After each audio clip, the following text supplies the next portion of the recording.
if you watch it, is primarily about the war in progress, the war in Ukraine, how it started, what's happening, and most pressingly, how it might end. One note before you watch. At the beginning of the interview, we asked the most obvious question, which is, why did you do this? Did you feel a threat, an imminent physical threat, and that's your justification? And the answer we got shocked us. Putin went on for a very long time, probably half an hour, about the history of Russia going back to the 8th century. And honestly, we thought this was a filibustering technique and found it annoying and interrupted him several times. And he responded he was annoyed by the interruption. But we concluded in the end, for what it's worth, that it was not a filibustering technique. There was no time limit on the interview. We ended it after more than 2 hours. Instead, what you're about to see seemed to us sincere, whether you agree with it or not. Vladimir Putin believes that Russia has a historic claim to parts of Western Ukraine. So our opinion would be to view it in that light, as a sincere expression of what he thinks. And with that, here it is. Mr. President, thank you. On February 22nd, 2022, you addressed your country in a nationwide address when the conflict in Ukraine started. And you said that you were acting because you had come to the conclusion that the United States, through NATO, might initiate a, quote, surprise attack on our country. And to American ears, that sounds paranoid. Tell us why you believe the United States might strike Russia out of the blue. How did you conclude that? It's not that America, the United States, was going to launch a surprise strike on Russia. I didn't say that. Are we having a talk show or a serious conversation? Here's the quote. Thank you. It's a wonderful serious quote. Because your basic education is in history, as far as I understand. Yes. So if you don't mind, I will take only 30 seconds or 1 minute to give you a short reference to history for giving you a little historical background. Please. Let's look where our relationship with Ukraine started from. Where did Ukraine come from? The Russian state started gathering itself as a centralized statehood, and it is considered to be the year of the establishment of the Russian state in 862, when the townspeople of Novgorod invited a Varangian prince, Rurik, from Scandinavia to reign. In 1862, Russia celebrated the 1000th anniversary of its statehood.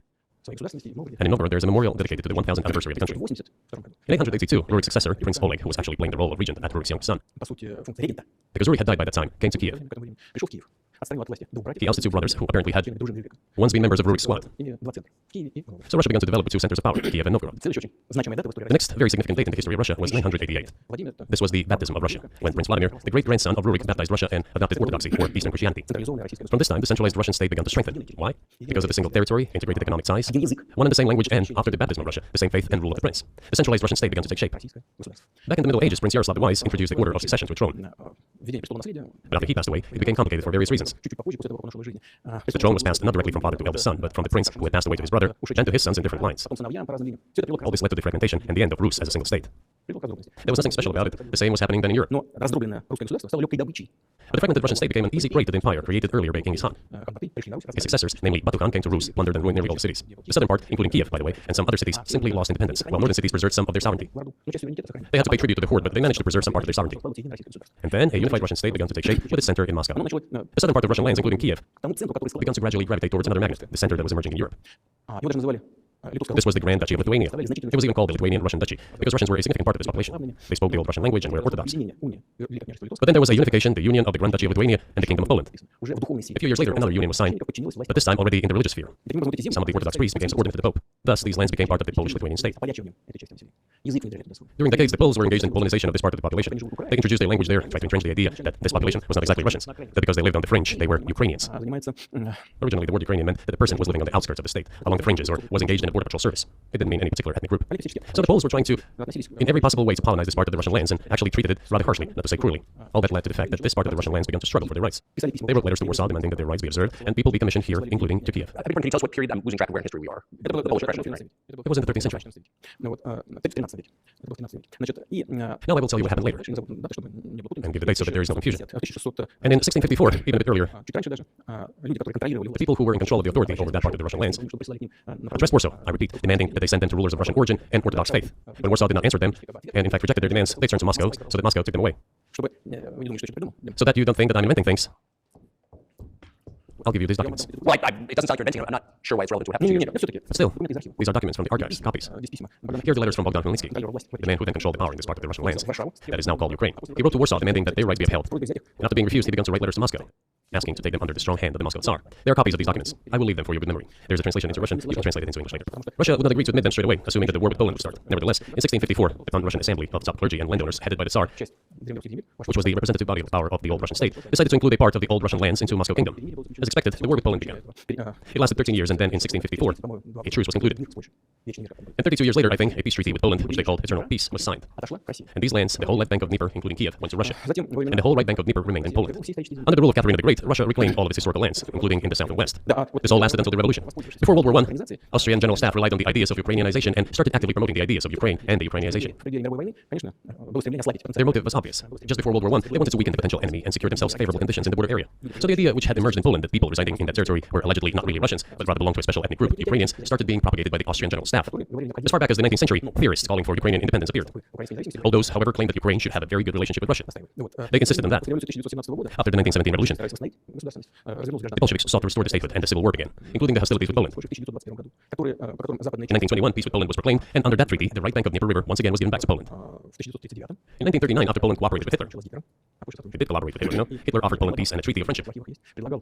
An alliance demanding in return that Poland give back to Germany the so-called Danzig corridor, which connected the bulk of Germany with East Russia and Königsberg. After World War I, this territory was transferred to Poland, and instead of Danzig, a city of Dansk emerged. Hitler asked them to give it amicably, but they refused.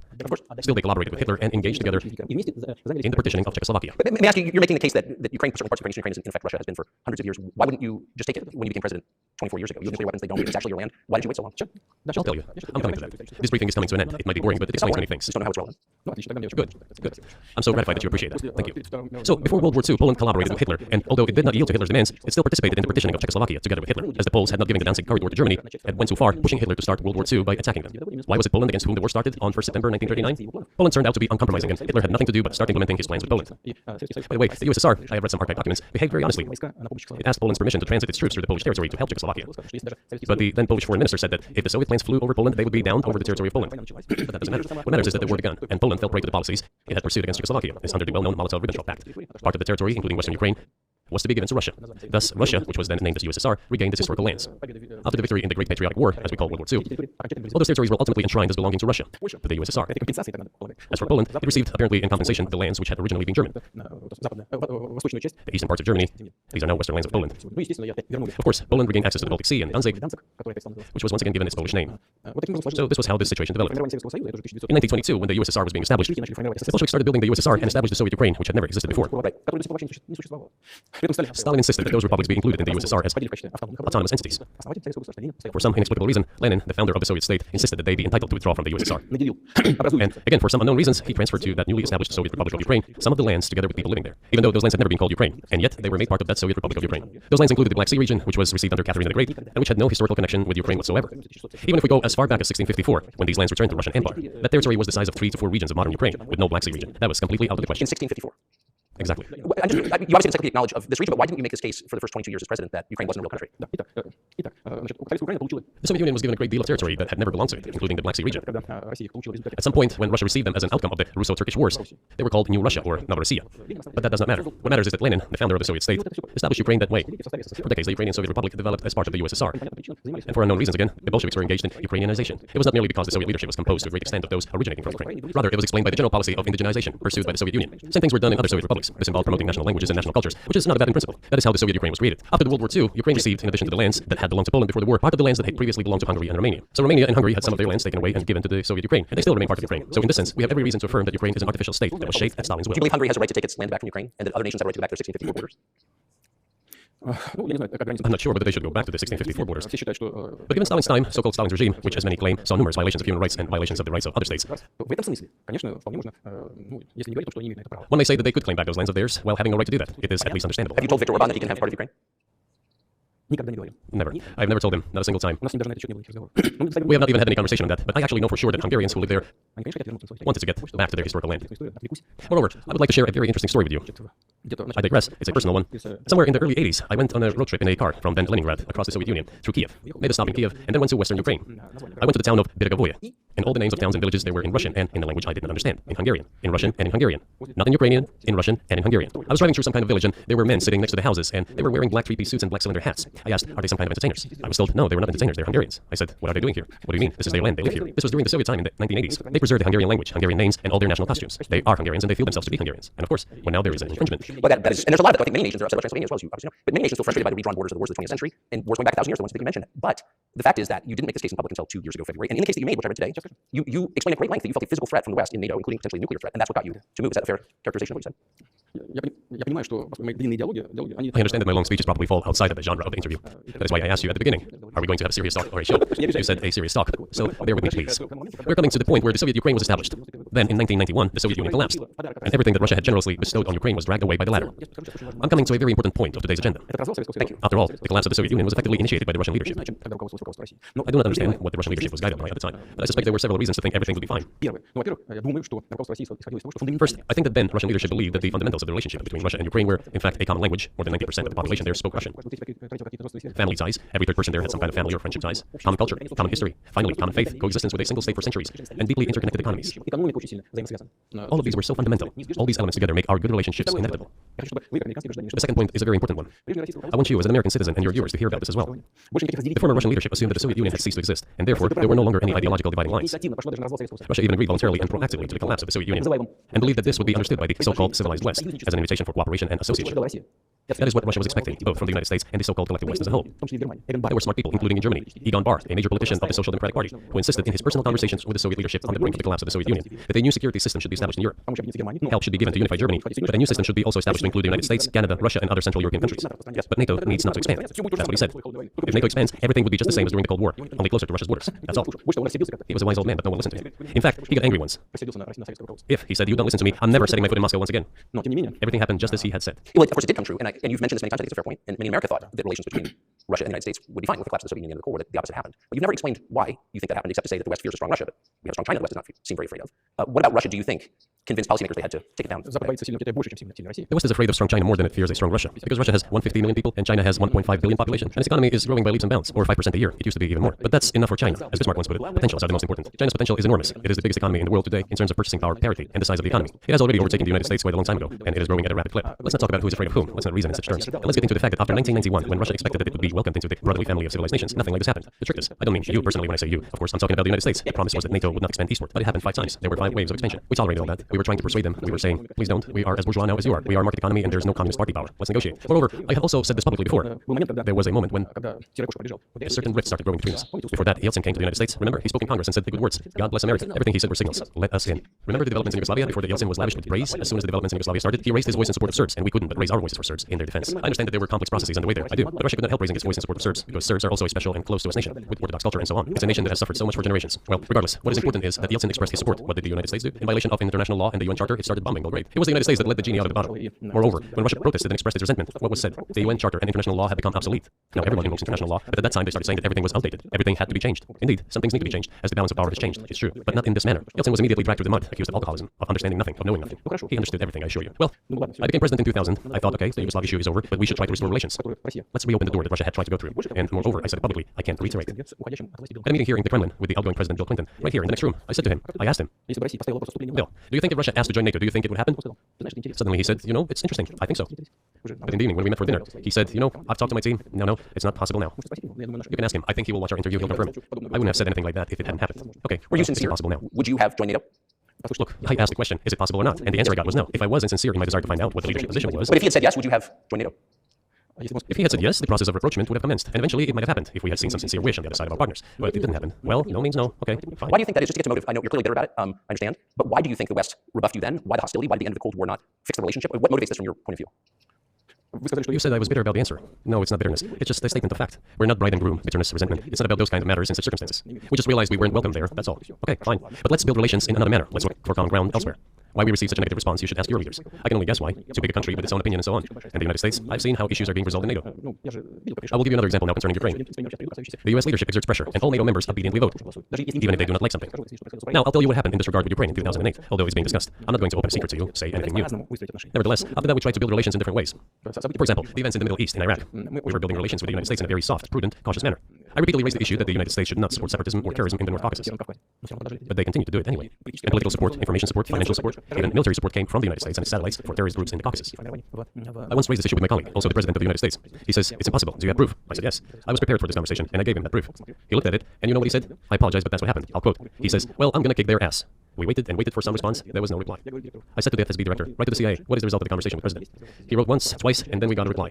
We have the answer in the archive. The CIA replied, we have been working with the opposition in Russia. We believe that this is the right thing to do, and we will keep on doing it. Just ridiculous. Well, okay, we realized that it was out of the question. Forces in opposition to you. You're saying CIA turned over to your government. Of course, they meant in that particular case the separatists, the terrorists who fought with us in the Caucasus. That's who they call the opposition. This is the second point. The third moment is a very important one. It's the moment when the U.S. missile defense system was created. The beginning. We persuaded for a long time not to do it in the United States.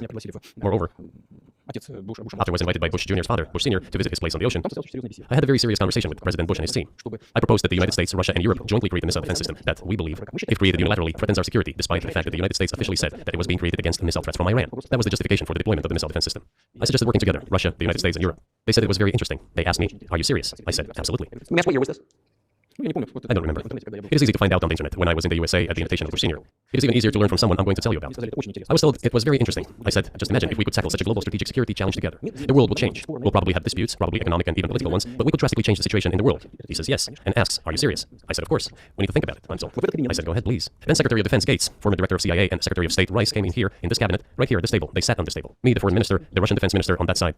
They said to me, "Yes, we have thought about it. We agree." I said, "Thank God, great, but with some exceptions." So twice you've described U.S. presidents making decisions and then being undercut by their agency heads. So it sounds like you're describing a system that's not run by the people who are elected in your telling. That's right, that's right. In the end, they just told us to get lost. I'm not going to tell you the details because I think it's incorrect. After all, it was confidential conversation. But our proposal was declined. That's a fact. It was right then when I said, "Look, but then we will be forced to take countermeasures. We will create such strike systems that will certainly overcome missile defense systems." The answer was, "We are not doing this against you, and you do what you want, assuming that it is not against us, not against the United States." I said, "Okay, very well." That's the way it went. And we created hypersonic systems with intercontinental range, and we continue to develop them. We are now ahead of everyone, the United States and the other countries, in terms of the development of hypersonic strike systems, and we are improving them every day. But it wasn't us. We proposed to go the other way, and we were pushed back. Now, about NATO's expansion to the east. Well, we were promised no NATO to the east, not an inch to the east, as we were told. And then what? They said, "Well, it's not enshrined on paper, so we'll expand." So there were 5 waves of expansion: the Baltic states, the whole of Eastern Europe, and so on. And now I come to the main thing. They have come to the Ukraine, ultimately. In 2008, at a summit in Bucharest, they declared that the doors for Ukraine and Georgia to join NATO were open. Now, about how decisions are made there. Germany, France seem to be against it, as well as some other European countries. But then, as it turned out later, President Bush, and he's such a tough guy, a tough politician, as I was told later, he exerted pressure on us, and we had to agree. It's ridiculous. It's like kindergarten. Where are the guarantees? What kindergarten is this? What kind of people are these? Who are they? You see, they were pressed, they agreed. And then they say, Ukraine won't be in NATO, you know? I say, I don't know. I know you agreed in 2008. Why won't you agree in the future? Well, they pressed us then. I say, why won't they press you tomorrow? And you'll agree again. Well, it's nonsensical. Who's there to talk to? I just don't understand. We're ready to talk. But with who? Where are the guarantees? None. So they started to develop the territory of Ukraine. Whatever is there, I have told you the background, how this territory developed, what kind of relations there were with Russia. Every second or third person there has always had some ties with Russia. And during the elections in already independent sovereign Ukraine, which gained its independence as a result of the Declaration of Independence. And by the way, it says that Ukraine is a neutral state, and in 2008, suddenly the doors or gates to NATO were open to it. Oh, come on. This is not how we agreed. Now, all the presidents that have come to power in Ukraine, they relied on electorate with a good attitude to Russia in one way or the other. This is the southeast of Ukraine. This is a large number of people. And it was very difficult to persuade this electorate, which had a positive attitude towards Russia. Viktor Yanukovych came to power, and how? The first time he won after President Kuchma, they organized the third round, which is not provided for in the Constitution of Ukraine. This is a coup d'etat. Just imagine someone in the United States wouldn't like the outcome. In 2014? Before that. No, this was before that. After President Kuchma, Viktor Yanukovych won the elections. However, his opponents did not recognize that victory. The U.S. supported the opposition, and the third round was scheduled. What is this? This is a coup. The U.S. supported it, and the winner of the third round came to power. Imagine if in the U.S. something was not to someone's liking, and the third round of election, which the U.S. Constitution does not provide for, was organized. Nonetheless, it was done in Ukraine. Okay, Viktor Yushchenko, who was considered a pro-Western politician, came to power. Fine, we have built relations with him as well. He came to Moscow with visits. We visited Kiev. I visited too. We met in an informal setting. If he's pro-Western, so be it. It's fine. Let people do their job. The situation should have developed inside independent Ukraine itself. As a result of Kuchma's leadership, things got worse, and Viktor Yanukovych came to power after all. Maybe he wasn't the best president and politician. I don't know. I don't want to give assessments. However, the issue of the association with the EU came up. We have always been lenient to this. Suit yourself. But when we read through the Treaty of Association, it turned out to be a problem for us, since we had a free trade zone and open customs borders with Ukraine, which under this association had to open its borders for Europe, which would have led to flooding of our market. We said, no, this is not going to work. We shall close our borders with Ukraine then. The customs borders, that is. Yanukovych started to calculate how much Ukraine was going to gain, how much to lose, and said to his European partners, I need more time to think before signing. The moment he said that, the opposition began to take destructive steps, which were supported by the West. It all came down to Maidan and a coup in Ukraine. So he did more trade with Russia than with the EU.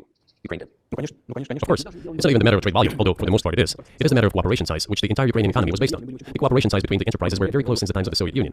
One enterprise there used to produce components to be assembled both in Russia and Ukraine, and vice versa. They used to be very close ties. A coup d'etat was committed, although I shall not delve into details now, as I find doing it inappropriate. The US told us, calm Yanukovych down, and we will calm the opposition. Let the situation unfold in the scenario of a political settlement. We said, all right, agreed, let's do it this way. As the Americans requested, Yanukovych did use neither the armed forces nor the police, yet the armed opposition committed a coup in Kiev. What is that supposed to mean? Who do you think you are? I wanted to ask the then US leadership. With the backing of whom? With the backing of CIA, of course. The organization you wanted to join back in the day, as I understand. We should thank God they didn't let you in, although it is a serious organization. I understand. My former vis-a-vis in the sense that I served in the first main directorate, Soviet Union's intelligence service. They have always been our opponents. A job is a job.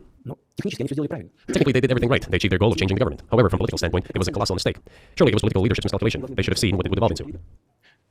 So, in 2008, the doors of NATO were open for Ukraine. In 2014, there was a coup. They started persecuting those who did not accept the coup, and it was indeed a coup. They created the threat to Crimea, which we had to take under our protection. They launched the war in Donbass in 2014 with the use of aircraft and artillery against civilians. This is when it all started. There's a video of aircraft attacking Donetsk from above. They launched a large-scale military operation, then another one. When they failed, they started to prepare the next one. All this against the background of military development of this territory and opening of NATO's doors. How could we not express concern over what was happening? From our side, this would have been a culpable negligence. That's what it would have been. It's just that the U.S. political leadership pushed us to the line we could not cross, because doing so could have ruined Russia itself. Besides, we could not leave our brothers in faith, in fact, a part of Russian people, in the face of this war machine. So that was 8 years before the current conflict started. So what was the trigger for you? What was the moment where you decided you had to do this? Initially, it was the coup in Ukraine that provoked the conflict. By the way, back then the representatives of three European countries, Germany, Poland, and France, arrived. They were the guarantors of the signed agreement between the government of Yanukovych and the opposition. They signed it as guarantors. Despite that, the opposition committed a coup, and all these countries pretended that they didn't remember that they were guarantors of the peaceful settlement. They just threw it in the stove right away, and nobody recalls that. I don't know if the US know anything about the agreement between the opposition and the authorities, and its three guarantors who, instead of bringing this whole situation back in the political field, supported the coup. Although it was meaningless, believe me. Because President Yanukovych agreed to all conditions, he was ready to hold an early election which he had no chance of winning, frankly speaking. Everyone knew that. Then why the coup? Why the victims? Why threatening Crimea? Why launching an operation in Donbass? This I do not understand. That is exactly what the miscalculation is. CIA did its job to complete the coup. I think one of the deputy secretaries of state said that it cost a large sum of money, almost $5 billion. But the political mistake was colossal. Why would they have to do that? All this could have been done legally, without victims, without military action, without losing Crimea. We would have never considered to even lift a finger if it hadn't been for the bloody developments on Maidan. Because we agreed with the fact that after the collapse of the Soviet Union, our borders should be along the borders of former Union's republics. We agreed to that. But we never agreed to NATO's expansion, and moreover, we never agreed that Ukraine would be in NATO. We did not agree to NATO bases there without any discussion with us. For decades, we kept asking, don't do this, don't do that. And what triggered the latest events? Firstly, the current Ukrainian leadership declared that it would not implement the Minsk agreements, which had been signed, as you know, after the events of 2014 in Minsk, where the plan of peaceful settlement in Donbass was set forth. But no, the current Ukrainian leadership, foreign minister, all other officials, and then president himself said that they don't like anything about the Minsk agreements. In other words, they were not going to implement it. A year or a year and a half ago, former leaders of Germany and France said openly to the whole world that they indeed signed the Minsk agreements, but they never intended to implement them. They simply led us by the nose. Was there anyone for you to talk to? Did you call a U.S. President Secretary of State and say, if you keep militarizing Ukraine with NATO forces, this is going to be we're going to act? We talked about this all the time. We addressed the United States and European countries' leadership to stop these developments immediately, to implement the Minsk agreements. Frankly speaking, I didn't know how we were going to do this, but I was ready to implement them. These agreements were complicated for Ukraine. They included lots of elements of those Donbass territories' independence. That's true. However, I was absolutely confident, and I'm saying this to you now. I honestly believe that if we managed to convince the residents of Donbass, and we had to work hard to convince them to return to the Ukrainian statehood, then gradually the wounds would start to heal. When this part of territory reintegrated itself into common social environment, when the pensions and social benefits were paid again, all the pieces would gradually fall into place. No, nobody wanted that. Everybody wanted to resolve the issue by military force only. But we could not let that happen. And the situation got to the point when the Ukrainian side announced, no, we will not do anything. They also started preparing for military action. It was they who started the war in 2014. Our goal is to stop this war, and we did not start this war in 2022. This is an attempt to stop it. Do you think you've stopped it now? Have you achieved your aims? No, we haven't achieved our aims yet, because one of them is denazification. This means the prohibition of all kinds of neo-Nazi movements. This is one of the problems that we discussed during the negotiation process, which ended in Istanbul earlier this year. And it was not our initiative, because we were told by the Europeans, in particular, that it was necessary to create conditions for the final signing of the documents. My counterparts in France and Germany said, how can you imagine them signing the treaty with a gun to their heads? The troops should be pulled back from Kiev. I said, all right, we withdrew the troops from Kiev. As soon as we pulled back our troops from Kiev, our Ukrainian negotiators immediately threw all our agreements reached in Istanbul into the bin, and got prepared for a long-standing armed confrontation with the help of the United States and its satellites in Europe. That is how the situation has developed, and that is how it looks now. But what is denazification? What would that mean? That is what I want to talk about right now. It is a very important issue. Denazification. After gaining independence, Ukraine began to search, as some Western analysts say, its identity. And it came up with nothing better than to build this identity upon some false heroes who collaborated with Hitler. I have already said that in the early 19th century, when the theorists of independence and sovereignty of Ukraine appeared, they assumed that an independent Ukraine should have very good relations with Russia. But due to the historical development, those territories were part of the Polish-Lithuanian Commonwealth, Poland, where Ukrainians were persecuted and treated quite brutally, as well as were subject to cruel behavior. There were also attempts to destroy their identity. All this remained in the memory of the people. When World War II broke out, part of this extremely nationalist elite collaborated with Hitler, believing that he would bring them freedom. The German troops, even the SS troops, made Hitler's collaborators do the dirtiest work of exterminating the Polish and Jewish population. Hence this brutal massacre of the Polish and Jewish population, as well as the Russian population too. This was led by the persons who are well known, Bandera, Shukevich. It was those people who were made national heroes. That is the problem. And we are constantly told that nationalism and neo-Nazism exist in other countries as well. Yes, there are seedlings, but we approve them, and other countries fight against them. But Ukraine is not the case. These people have been made into national heroes in Ukraine. Monuments to those people have been erected. They are displayed on flags. Their names are shouted by crowds that walk with torches, as it was in Nazi Germany. These were people who exterminated Poles, Jews, and Russians. It is necessary to stop this practice and prevent the dissemination of this concept. I say that Ukrainians are part of the one Russian people. They say, no, we are a separate people. Okay, fine. If they consider themselves a separate people, they have the right to do so, but not on the basis of Nazism, the Nazi ideology. Would you be satisfied with the territory that you have now? I will finish answering the question. You just asked the question about neo-Nazism and denazification.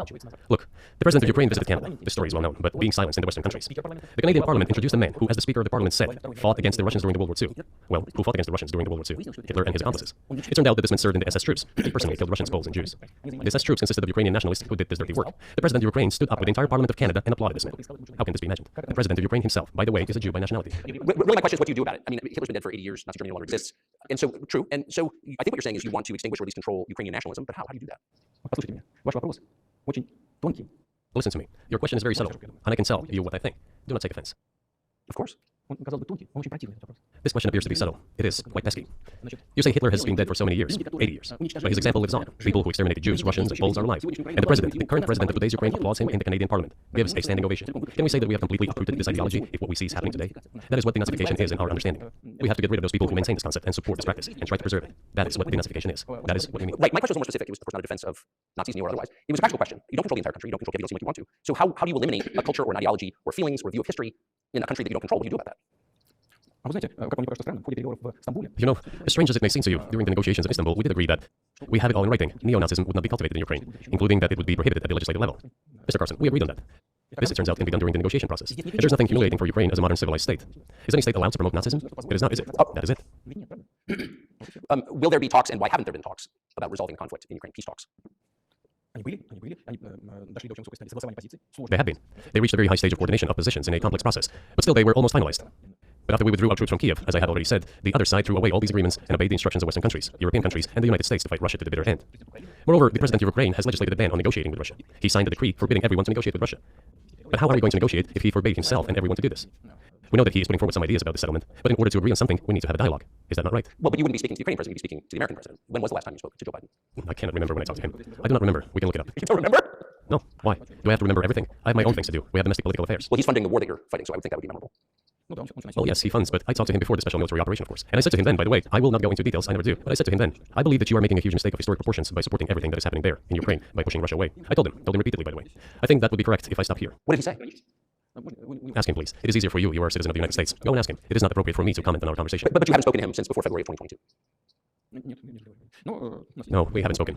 Certain contacts are being maintained, though. Speaking of which, do you remember what I told you about my proposal to work together on a missile defense system? Yes. You can ask all of them. All of them are safe and sound, thank God. The former president, Condoleezza, is safe and sound, and I think Mr. Gates and the current director of the intelligence agency, Mr. Burns, the then ambassador to Russia, in my opinion, are a very successful ambassador. They were all witnesses to these conversations. Ask them. Same here. If you are interested in what Mr. President Biden responded to me, ask him.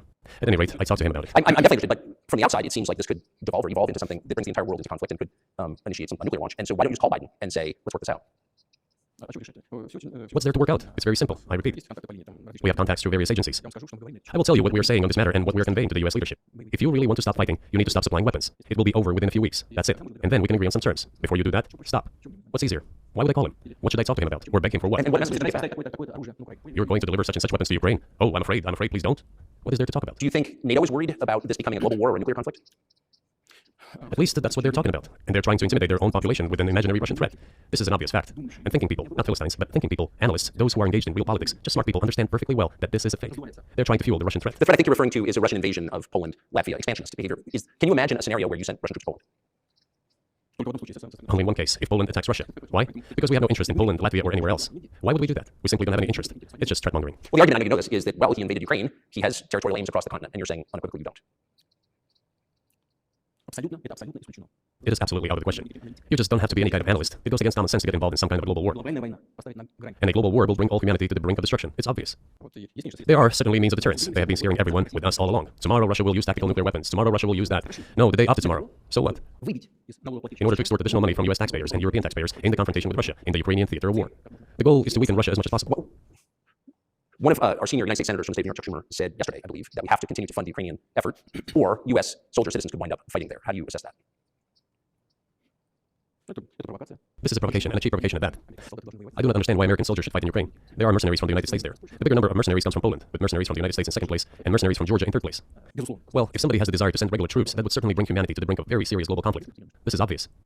Do the United States need this? What for? Thousands of miles away from your national territory. Don't you have anything better to do?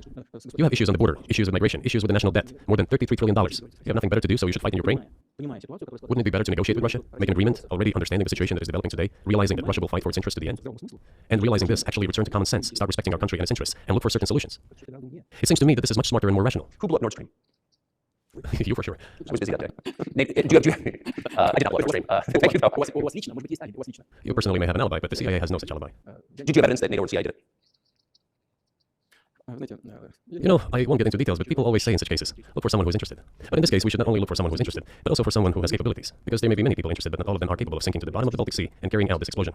These two components should be connected. Who is interested and who is capable of doing it? But I'm confused. I mean, that's the biggest act of industrial terrorism ever, and it's the largest emission of CO2 in history. Okay, so if you had evidence, and presumably given your security services, rental services, you would, that NATO, the US, CIA, and West did this, why wouldn't you present it and win a propaganda victory? In the war of propaganda, it is very difficult to defeat the United States because the United States controls all the world's media and many European media. The ultimate beneficiary of the biggest European media are American financial institutions. Don't you know that? So it is possible to get involved in this work, but it is cost prohibitive, so to speak. We can simply shine the spotlight on our sources of information, and we will not achieve results. It is clear to the whole world what happened, and even American analysts talk about it directly. It's true. Yes, but here's a question you maybe answer. You worked in Germany, famously. The Germans clearly know that their NATO partner did this, and it damaged their economy greatly. They may never recover. Why are they being silent about it? That's very confusing to me. Why wouldn't the Germans say something about it? This also confuses me. But today's German leadership is guided by the interests of the collective West rather than its national interests. Otherwise, it is difficult to explain the logic of their action or inaction. After all, it is not only about Nord Stream 1, which was blown up, and the Nord Stream 2 was damaged. But one pipe is safe and sound, and gas can be supplied to Europe through it. But Germany doesn't open it. We're ready, please. There's another route through Poland, called Yamal Europe, which also allows for large flow. Poland has closed it, but Poland packs from the German hand. It receives money from the pan-European funds, and Germany is the main donor to these pan-European funds. Germany feeds Poland to a certain extent, and they close their route to Germany. Why? I don't understand. Ukraine, to which the Germans supply weapons and give money. Germany is the second sponsor of the United States in terms of financial aid to Ukraine. There are two gas routes to Ukraine. They simply closed one route. The Ukrainians open the second route and please get gas from Russia. They do not open it. Why don't the Germans say, look guys, we give you money and weapons, open up the valve, please, let the gas from Russia pass through for us. We're buying liquefied gas at exorbitant prices in Europe, which brings the level of our competitiveness and economy in general down to zero. So you want us to give you money? Let us have a decent existence. Make money for our economy because this is where the money we give you comes from. They refuse to do so. Why? Ask them. That is what is like in their heads. Those are highly incompetent people. Well, maybe the world is breaking into two hemispheres, one with cheap energy, the other without. And I want to ask you that. If we're now multipolar world, obviously we are. Can you describe the blocks of alliances? Who is in each side, do you think? Listen, you have said that the world is breaking into two hemispheres. A human brain is divided into two hemispheres. One is responsible for one side of activities, the other one is more about creativity and so on. But it is still one and the same head. The world should be a single whole. Security should be shared rather than meant for the golden billion. That is the only scenario where the world could be stable, sustainable, and predictable. Until then, while the head is split in two parts, it is an illness, a serious adverse condition. It is a period of severe disease that the world is going through now. But I think that thanks to honest journalism, this work is akin to work of the doctors. This could somehow be remedied. Well, let's just give one example. The US dollar, which has kind of united the world in a lot of ways, maybe not to your advantage, but certainly ours. Is that going away as the reserve currency, become the universally accepted currency? How have sanctions, do you think, changed the dollar's place in the world? You know, to use the dollar as a tool of foreign policy struggle is one of the biggest strategic mistakes made by the U.S. political leadership. The dollar is the cornerstone of the United States power. I think everyone understands very well that no matter how many dollars are printed, they are quickly dispersed all over the world. Inflation in the United States is minimal. It's about 3 or 3.4%, which is, I think, totally acceptable for the U.S. But they won't stop printing. What does the debt of $33 trillion tell us about? It is about the emission. Nevertheless, it is the main weapon used by the United States to preserve its power across the world. As soon as the political leadership decided to use the U.S. dollar as a tool of political struggle, a blow was dealt to this American power. I would not like to use any strong language, but it is a stupid thing to do and a grave mistake. Look at what is going on in the world. Even the United States allies are now downsizing their dollar reserves. Seeing this, everyone starts looking for ways to protect themselves. But the fact that the United States applies restrictive measures to certain countries, such as placing restrictions on transactions, freezing assets, etc., causes great concern and sends a signal to the whole world. What did we have here? Until 2022, about 80% of Russian foreign trade transactions were made in US dollars and euros. US dollars accounted for approximately 50% of our transactions with third countries, while currently it is down to 13%. It wasn't us who banned the use of the US dollar. We had no such intention. It was the decision of the United States to restrict our transactions in US dollars. I think it is complete foolishness from the point of view of the interest of the United States itself and its taxpayers, as it damages the US economy, undermines the power of the United States across the world. By the way, our transactions in yuan accounted for about 3%. Today, 34% of our transactions are made in rubles, and about as much, a little over 34% in yuan. Why did the United States do this? My only guess is self-conceit. They probably thought it would lead to full collapse, but nothing collapsed. Moreover, other countries, including oil producers, are thinking of and already accepting payments for oil in yuan. Do you even realize what is going on or not? Does anyone in the United States realize this? What are you doing? You're cutting yourself off. All experts say this. Ask any intelligent and thinking person in the United States what the dollar means for the U.S. You're killing it with your own hands. I think that's a fact. I think it's a fair assessment. The question is what comes next, and maybe you trade one colonial power for another, much less sentimental and forgiving colonial power. I mean, is the BRICS, for example, in danger of being completely dominated by the Chinese economy in a way that's not good for their sovereignty? Do you worry about that? Well, we have heard those boogeyman stories before. It is a boogeyman story. We're neighbors with China. You cannot choose neighbors just as you cannot choose close relatives. We share a border of 1,000 kilometers with them. This is number one. Second, we have a centuries-long history of coexistence. We're used to it. Third, China's foreign policy philosophy is not aggressive. Its idea is to always look for compromise, and we can see that. The next point is as follows. We are always told the same boogeyman story, and here it goes again. Through an euphemistic form, but it is still the same boogeyman story. The cooperation with China keeps increasing. The pace at which China's cooperation with Europe is growing is higher and greater than that of the growth of Chinese-Russian cooperation. Ask Europeans, aren't they afraid? They might be, I don't know. But they are still trying to access China's market at all costs, especially now that they are facing economic problems. Chinese businesses are also exploring the European market. Do Chinese businesses have small presence in the United States? Yes, the political decisions are such that they are trying to limit their cooperation with China. It is to your own detriment, Mr. Tucker, that you are limiting cooperation with China. You are hurting yourself. It is a delicate matter, and there are no silver bullet solutions, just as it is with the dollar. So, before introducing any illegitimate sanctions, illegitimate in terms of the Charter of the United Nations, one should think very carefully. For decision makers, this appears to be a problem. So you said a moment ago that the world would be a lot better if it weren't broken into competing alliances, if there was cooperation globally. One of the reasons you don't have that is because the current American administration is dead set against you. Do you think if there were a new administration after Joe Biden that you would be able to reestablish communication with the U.S. government? Or does it not matter who the president is? I will tell you, but let me finish the previous thought. We, together with my colleague and friend, President Xi Jinping, set a goal to reach $200 billion of mutual trade with China this year. We have exceeded this level. According to our figures, our bilateral trade with China totals already $230 billion, and the Chinese statistics says it is $240 billion. One more important thing, our trade is well balanced, mutually complementary in high-tech, energy, scientific research, and development. It is very balanced. As for BRICS, where Russia took over the presidency this year, the BRICS countries are, by and large, developing very rapidly. Look, if memory serves me right, back in 1992, the share of the G7 countries in the world economy amounted to 47%, whereas in 2022 it was down to, I think, a little over 30%. The BRICS countries accounted for only 16% in 1992, but now their share is greater than that of the G7. It has nothing to do with the events in Ukraine. This is due to the trends of global development and world economy, as I mentioned just now. And this is inevitable. This will keep happening. It is like the rise of the sun.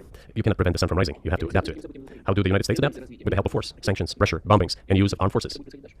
This is about self-conceit. Your political establishment does not understand that the world is changing under objective circumstances. And in order to preserve your level, even if someone aspires, pardon me, to the level of dominance, you have to make the right decisions in a competent and timely manner. Such brutal actions, including with regard to Russia and, say, other countries, are counterproductive. This is an obvious fact. It has already become evident. You just asked me if another leader comes and changes something. It is not about the leader. It is not about the personality of a particular person. I had a very good relationship with, say, Bush. I know that in the United States, he was portrayed as some kind of a country boy who does not understand much. I assure you that this is not the case. I think he made a lot of mistakes with regard to Russia, too. I told you about 2008 and the decision in Bucharest to open the NATO's doors for Ukraine and so on. That happened during his presidency. He actually exercised pressure on the Europeans. But in general, on a personal human level, I had a very good relationship with him. He was no worse than any other American or Russian or European politician. I assure you, he understood what he was doing as well as others. I had such a personal relationship with Trump as well. It is not about the personality of the leader. It is about the elite's mindset. If the idea of domination at any cost, based also on forceful actions, dominates the American society, nothing will change. It will only get worse. But if, in the end, one comes to the awareness that the world has been changing due to the objective circumstances, and that one should be able to adapt to them in time, using the advantages that the U.S. still has today, then perhaps something may change. Look, China's economy has become the first economy in the world in purchasing power parity. In terms of volume, it overtook the US a long time ago. The USA comes second, then India, 1.5 billion people, and then Japan, with Russia in the fifth place. Russia was the first economy in Europe last year, despite all the sanctions and restrictions. Is it normal from your point of view? Sanctions, restrictions, impossibility of payments in dollars, being cut off from SWIFT services, sanctions against our ships carrying oil, sanctions against airplanes, sanctions in everything, everywhere. The largest number of sanctions in the world which are applied against Russia, and we have become Europe's first economy during this time. The tools that the US uses don't work. Well, one has to think about what to do. If this realization comes to the ruling elites, then yes, then the first person of the state will act in anticipation of what the voters and the people who make decisions at various levels expect from this person. Then maybe something will change. You're describing two different systems. You say that the leader acts in the interest of voters, but you also say these decisions are not made by the leader, they're made by the ruling classes. You've run this country for so long, you've known all these American presidents. What are those power centers in the United States, do you think? Who actually makes the decisions? I don't know. America is a complex country, conservative on one hand, rapidly changing on the other. It's not easy for us to sort it all out. Who makes decisions in the elections? Is it possible to understand this when each state has its own legislation? Each state regulates itself? Someone can be excluded from elections at the state level. It is a two-stage electoral system. It is very difficult for us to understand it. Certainly there are two parties that are dominant, the Republicans and the Democrats, and within this party system, the centers that make decisions, that prepare decisions. Then, look, why, in my opinion, after the collapse of the Soviet Union, such an erroneous, crude, completely unjustified policy of pressure was pursued against Russia? After all, this is a policy of pressure. NATO expansion, support for the separatists in Caucasus, creation of a missile defense system. These are all elements of pressure. Pressure, pressure, pressure. Then, dragging Ukraine into NATO is all about pressure, pressure, pressure. Why? I think among other things, because excessive production capacities were created. During the confrontation with the Soviet Union, there were many centers created and specialists on the Soviet Union who could not do anything else. They convinced the political leadership that it is necessary to continue chiseling Russia, to try to break it up, to create on this territory several quasi-state entities, and to subdue them in a divided form, to use their combined potential for the future struggle with China. This is a mistake, including the excessive potential of those who worked for the confrontation with the Soviet Union. It is necessary to get rid of this. There should be new, fresh forces, people who look into the future and understand what is happening in the world. Look at how Indonesia is developing. 600 million people. Where can we get away from that? Nowhere. We just have to assume that Indonesia will enter. It is already in the club of the world's leading economies, no matter who likes it or dislikes it. Yes, we understand and are aware that in the United States, despite all the economic problems, the situation is still normal, with the economy growing decently. The GDP is growing by 2.5%, if I'm not mistaken. But if we want to ensure the future, then we need to change our approach to what is changing. As I already said, the world would nevertheless change, regardless of how the developments in Ukraine end. The world is changing. In the United States themselves, experts are writing that the United States are nonetheless gradually changing their position in the world. It is your experts who write that. I just read them. The only question is how this would happen, painfully and quickly, or gently and gradually. And this is written by people who are not anti-American. They simply follow global development trends. That's it. And in order to assess them and change policies, we need people who think, look forward, can analyze and recommend certain decisions at the level of political leaders. I just have to ask, you've said clearly that NATO expansion eastward is a violation of the promise of all NATO. It's denying it's a threat to your country. Right before you sent troops into Ukraine, the Vice President of the United States Security Conference and encouraged the President of Ukraine to join NATO. Do you think that was an effort to provoke you into military action? I repeat once again, we have repeatedly proposed to seek a solution to the problems that arose in Ukraine after 2014 coup d'etat through peaceful means. But no one listened to us. And moreover, the Ukrainian leaders who were under the complete US control suddenly declared that they would not comply with the Minsk agreements. They disliked everything there and continued military activity in that territory. And in parallel, that territory was being exploited by NATO military structures under the guise of various personnel training and retraining centers. They essentially began to create bases there, that's all. Ukraine announced that the Russians were a non-titular nationality, while passing the laws that limit the rights of non-titular nationalities in Ukraine. Ukraine, having received all these southeastern territories as a gift from the Russian people, suddenly announced that the Russians were a non-titular nationality in that territory. Is that normal? All this put together led to the decision to end the war that neo-Nazis started in Ukraine in 2014. Do you think Zelensky has the freedom to negotiate a settlement to this conflict? I don't know the details, of course, it's difficult for me to judge. But I believe he has, in any case, he used to have. His father fought against the fascists, Nazis, during World War II. I once talked to him about this. I said, Volodya, what are you doing? Why are you supporting neo-Nazis in Ukraine today, while your father fought against fascism? He was a frontline soldier. I will not tell you what he answered. This is a separate topic, and I think it's incorrect for me to do so. But as to the freedom of choice, why not? He came to power on the expectations of Ukrainian people that he would lead Ukraine to peace. He talked about this. It was thanks to this that he won the elections overwhelmingly. But then, when he came to power, in my opinion, he realized two things. Firstly, it is better not to clash with neo-Nazis and nationalists, because they are aggressive and very active. You can expect anything from them. And secondly, the US-led West supports them and will always support those who antagonize Russia. It is beneficial in safe. So he took the relevant position despite promising his people to end the war in Ukraine. He deceived his voters. But do you think at this point, as of February 2024, he has the latitude, the freedom to speak with you or your government directly about putting any clearly in helping his country or the world? Can he do that, do you think? Why not? He considers himself head of state. He won the elections. Although we believe in Russia that the coup d'etat is the primary source of power for everything that happened after 2014. And in this sense, even today, government is flawed. But he considers himself the president, and he is recognized by the United States, all of Europe, and practically the rest of the world in such a capacity. Why not? He can. We negotiated with Ukraine in Istanbul. We agreed. He was aware of this. Moreover, the negotiation group leader, Mr. Arkamia is his last name, I believe still has the faction of the ruling party, the party of the president in the Rada. He still has the presidential faction in the Rada, the country's parliament. He still sits there. He even put his preliminary signature on the document I'm telling you about. But then he publicly stated to the whole world, we were ready to sign this document, but Mr. Johnson, then the prime minister of Great Britain, came and dissuaded us from doing this, saying it was better to fight Russia. They would give everything needed for us to return what was lost during the clashes with Russia, and we agreed with this proposal. Look, his statement has been published. He said it publicly. Can they return to this or not? The question is, do they want it or not? Further on, President of Ukraine issued a decree prohibiting negotiations with us. Let him cancel that decree, and that's it. We have never refused negotiations indeed. We hear all the time, is Russia ready? Yes, we have not refused. It was them who publicly refused. Well, let him cancel his decree and enter into negotiations. We have never refused. And the fact that they obeyed the demand or persuasion of Mr. Johnson, the former Prime Minister of Great Britain, seems ridiculous and very sad to me, because as Mr. Arkamia put it, we could have stopped those hostilities with war a year and a half ago already. But the British persuaded us and we refused this. Where is Mr. Johnson now? And the war continues. That's a good question. Where do you think he is and why did he do that? Hell knows. I don't understand it myself. There was a general starting point. For some reason, everyone had the illusion that Russia could be defeated on the battlefield. Because of arrogance, because of a pure heart, but not because of a great mind. You've described the connection between Russia and Ukraine. You've described Russia itself a couple of times as orthodox. That's central to your understanding of Russia. You said you're orthodox. What does that mean for you? You're a Christian leader by your own description. So what effect does that have on you? You know, as I already mentioned, in 988, Prince Vladimir himself was baptized following the example of his grandmother, Princess Olga. Then he baptized his squad, and then gradually, over the course of several years, he baptized all the Rus. It was a lengthy process, from pagans to Christians. It took many years. But in the end, this orthodoxy, Eastern Christianity, deeply rooted itself in the consciousness of the Russian people. When Russia expanded and absorbed other nations who profess Islam, Buddhism, and Judaism, Russia has always been very loyal to those people who profess other religions. This is her strength. This is absolutely clear. And the fact is that the main postulates, main values are very similar, not to say the same, in all world religions I just mentioned, and which are the traditional religions of the Russian Federation, Russia. By the way, Russian authorities were always very careful about the culture and religion of those people who came into the Russian Empire. This, in my opinion, forms the basis of both security and stability of the Russian statehood. All the peoples inhabiting Russia basically consider it their motherhood. They say people move over to you or to Europe from Latin America, and even clearer and more understandable example, people come, but yet they have come to you or to European countries from the historical homeland. And people who profess different religions in Russia consider Russia their motherland. They have no other motherland. We are together. This is one big family, and our traditional values are very similar. I just mentioned one big family, but everyone has his, her own family. And this is the basis of our society. And if we say that the motherland and the family are specifically connected with each other, it is indeed the case, since it is impossible to ensure a normal future for our children and our families unless we ensure a normal, sustainable future for the entire country, for the motherland. That is why patriotic sentiment is so strong in Russia. But the one way in which the religions are different is that Christianity is specifically a non-violent religion. Jesus says, turn the other cheek, don't kill. How can a leader who has to kill of any country, how can a leader be a Christian? How do you reconcile that to yourself? It is very easy when it comes to protecting oneself and one's family, one's homeland. We won't attack anyone. When did the developments in Ukraine start? Since the coup d'etat and the hostilities in Donbass begun, that's when they started. And we're protecting our people, ourselves, our homeland, and our future.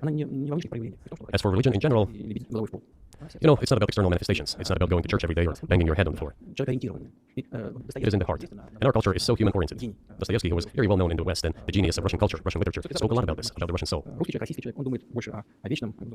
After all, Western society is more pragmatic. Russian people think more about the eternal, about moral values. I don't know, maybe you won't agree with me, but Western culture is more pragmatic after all. I'm not saying this is bad. It makes it possible for today's golden billion to achieve good success in production, even in science and so on. There's nothing wrong with that. I'm just saying that we kind of live the same. So do you see the supernatural at work as you look out across what's happening in the world now? Do you see God at work? Do you ever think to yourself, these are forces that are not human? No, to be honest, I don't think so. My opinion is that the development of the world community is in accordance with inherent laws, and those laws are what they are. It's always been this way in the history of mankind. Some nations and countries rose, became stronger and more numerous, and then left the international stage, losing the status they had accustomed to. There's probably no need for me to give examples, but we could start with the Genghis Khan and horde conquerors, the Golden Horde, and then end with the Roman Empire. It seems that there has never been anything like the Roman Empire in the history of mankind. Nevertheless, the potential of the barbarians gradually grew, as did their population. In general, the barbarians were getting stronger and begun to develop economically, as we would say today. This eventually led to the collapse of the Roman Empire and the regime imposed by the Romans. However, it took 5 centuries for the Roman Empire to fall apart. The difference with what is happening now is that all the processes of change are happening at a much faster pace than in Roman times. So when does the AI empire start, do you think? You're asking increasingly more complicated questions. To answer them, you need to be an expert in big numbers, big data, and AI. Mankind is currently facing many threats. Due to the genetic researches, it is now possible to create a superhuman, a specialized human being, a genetically engineered athlete, scientist, military man. There are reports that Elon Musk has already had a chip implanted in the human brain in the USA. What do you think of that? Well, I think there's no stopping Elon Musk. He will do as he sees fit. Nevertheless, you need to find some common ground with him, search for ways to persuade him. I think he's a smart person, I truly believe he is. So you'll need to reach an agreement with him because this process needs to be formalized and subjected to certain rules. Humanity has to consider what is going to happen due to the newest development in genetics or in AI. One can make an approximate prediction of what will happen. Once mankind felt an existential threat coming from nuclear weapons, all nuclear nations began to come to terms with one another since they realized the negligent use of nuclear weaponry could drive humanity to extinction. It is impossible to stop research in genetics or AI today, just as it was impossible to stop the use of gunpowder back in the day. But as soon as we realize that the threat comes from unbridled and uncontrolled development of AI, or genetics, or any other field, the time will come to reach an international agreement on how to regulate these things. I appreciate all the time you've given us. I was going to ask you one last question, and that's about someone who's very famous in the United States, probably not here, Evan Gershkovich, who's the Wall Street Journal reporter. He's 32, and he's been in prison for almost a year. This is a huge story in the United States, and I just want to ask you directly, without getting into the details of it, your version of what happened, if as a sign of your decency, you would be willing to release him to us and we'll bring him back to the United States.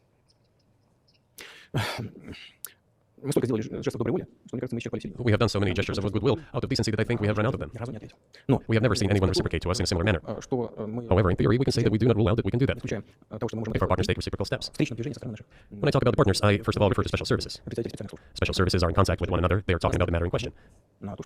There's no taboo to settle this issue. We are willing to solve it. But there are certain terms being discussed via special services channels. I believe an agreement can be reached. So typically, this stuff has happened for obviously centuries. One country catches another spy within its borders and trades it for one of its own intel guys in another country. I think what makes it, and it's not my business, but what makes this difference is this guy's obviously not a spy, he's a kid. And maybe he was breaking your law in some way, but he's not a super spy. And everybody knows that. And he's being held hostage in exchange, which is true. With respect, it's true. Everyone knows it's true. So maybe he's in a different category. Maybe it's not fair to ask for somebody else in exchange for letting him out. Maybe it degrades Russia to do that. You can give different interpretations to what constitutes a spy, but there are certain things provided by law. If a person gets secret information and does that in a conspiratorial manner, then this is qualified as espionage. And that is exactly what he was doing. He was receiving classified, confidential information, and he did it covertly. Maybe he did that out of carelessness or his own initiative. Considering the sheer fact that this is qualified as espionage, the fact has been proven as he was caught red-handed when he was receiving this information. If it had been some far-fetched excuse, some fabrication, something not proven, it would have been a different story then. But he was caught red-handed when he was secretly getting confidential information. What is it then? But are you suggesting he was working for the U.S. government or NATO, or he was just a reporter who was given material he wasn't supposed to have? Those seem like very different things. I don't know who he was working for, but I would like to reiterate that getting classified information in secret is called espionage, and he was working for the U.S. Special Services, some other agencies. I don't think he was working for Monaco, as Monaco is hardly interested in getting that information. It is up to Special Services to come to an agreement. Some groundwork has been laid. There are people who, in our view, are not connected with Special Services. Let me tell you a story about a person serving a sentence in an allied country of the U.S. The person, due to patriotic sentiments, eliminated a bandit in one of the European capitals. During the events in the Caucasus, do you know what he was doing? I don't want to say that, but I will do it anyway. He was laying our soldiers, taken prisoner, on the road and then drove his car over their heads.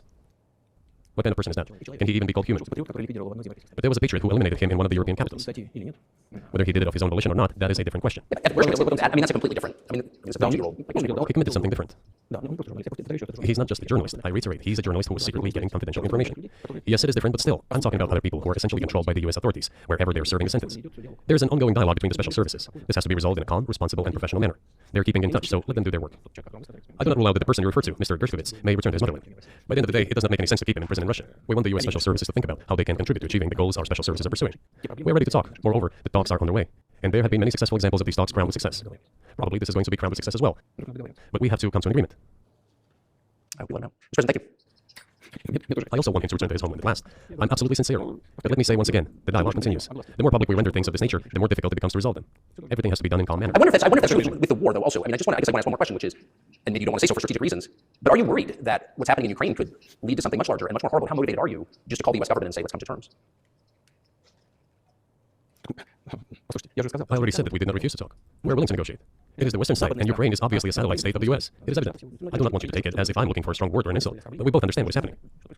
The financial support, $72 billion was provided. Germany ranks second, then other European countries come. Dozens of billions of US dollars are going to Ukraine. There's a huge influx of weapons. In this case, you should tell the current Ukrainian leadership to stop and come to the negotiating table, rescind this absurd decree. We did not refuse. Sure, but you already said it. I didn't think you meant it as an insult because you already said correctly. It's been reported that Ukraine was prevented from negotiating a peace settlement by the former British Prime Minister, acting on behalf of the Biden administration. So of course, they're satellite, big countries control small countries. That's not new. And that's why I asked about dealing directly with the Biden administration, which is making these decisions, not President Zelensky of Ukraine. Well, if the Zelensky administration in Ukraine refused to negotiate, I assume they did it under the instruction from Washington. If Washington believes it to be the wrong decision, let it abandon it. Let it find a delicate excuse so that no one is insulted. Let it come up with a way out. It was not us who made this decision, it was them. So let them go back on it. That is it. However, they made the wrong decision, and now we have to look for a way out of the situation to correct their mistakes. They did it, so let them correct it themselves. We support this. So I just want to make sure I'm not misunderstanding what you're saying. I don't think I am. I think you're saying you want a negotiated settlement to what's happening in Ukraine. Right. And we made it. We prepared a huge document in Istanbul that was initialed by the head of the Ukrainian delegation. He affixed his signature to some of the provisions, not to all of it. He put his signature and then he himself said, we were ready to sign it and the war would have been over long ago, 18 months ago. However, Prime Minister Johnson came, talked us out of it, and we missed that chance. Well, you missed it, you made a mistake. Let them get back to that, that is all. Why do we have to bother ourselves and correct somebody else's mistakes? I know one can say it is our mistake. It was us who intensified the situation and decided to put an end to the war that started in 2014 in Donbass, as I have already said, by means of weapons. Let me get back to furthering history. I already told you this. We were just discussing it. Let us go back to 1991, when we were promised that NATO would not expand, to 2008, when the doors to NATO opened to the declaration of state sovereignty of Ukraine, declaring Ukraine a neutral state. Let us go back to the fact that NATO and US military bases started to appear on the territory of Ukraine, creating threats to us. Let us go back to coup d'etat in Ukraine in 2014. It is pointless though, isn't it? We may go back and forth endlessly, but they stopped negotiations. Is it a mistake? Yes. Correct it. We are ready. What else is needed? Do you think it's too humiliating at this point for NATO to accept Russian control of what was 2 years ago Ukrainian territory? I said let them think how to do it with dignity. There are options if there is a will. Up until now, there has been the uproar and screaming about inflicting a strategic defeat on Russia on the battlefield. Now they are apparently coming to realize that it is difficult to achieve, if possible at all. In my opinion, it is impossible by definition. It is never going to happen. It seems to me that now, those who are in power in the West have come to realize this as well. If so, if the realization has set in, they have to think what to do next. We are ready for this dialogue. Would you be willing to say, congratulations, NATO, you won, and just keep the situation where it is now? You know, it is a subject matter for the negotiations. No one is willing to conduct, or to put it more accurately, they're willing, but do not know how to do it. I know they want to. It is not just I see it, but I know they do want it. But they're struggling to understand how to do it. They have driven the situation to the point where we are at. It is not us who have done that. It is our partners, opponents who have done that. Well, now let them think how to reverse the situation. We're not against it. It would be funny if it were not so sad. This endless mobilization in Ukraine, the hysteria, the domestic problems, sooner or later it will result in agreement. You know, this probably sounds strange given the current situation. But the relations between the two peoples will be rebuilt anyway. It will take a lot of time, but they will heal. I'll give you very unusual examples. There's a combat encounter on the battlefield. Here's a specific example. Ukrainian soldiers got encircled. This is an example from real life. Our soldiers were shouting to them, there is no chance, surrender yourselves, come out and you will be alive. Suddenly, the Ukrainian soldiers were screaming from there in Russian, perfect Russian, saying, Russians, do not surrender. And all of them perished. They still identify themselves as Russian. What is happening is, to a certain extent, an element of a civil war. Everyone in the West thinks that the Russian people have been split by hostilities forever. No, they will be reunited. The unity is still there. Why are the Ukrainian authorities dismantling the Ukrainian Orthodox Church? Because it brings together not only the territory, it brings together our souls. No one will be able to separate the soul. Shall we end here, or is there anything else? No, I think that's great. Thank you, Mr. President. Free speech is bigger than any one person or any one organization. Societies are defined by what they will not. What we're watching is the total inversion of virtue. The following is an interview with the president of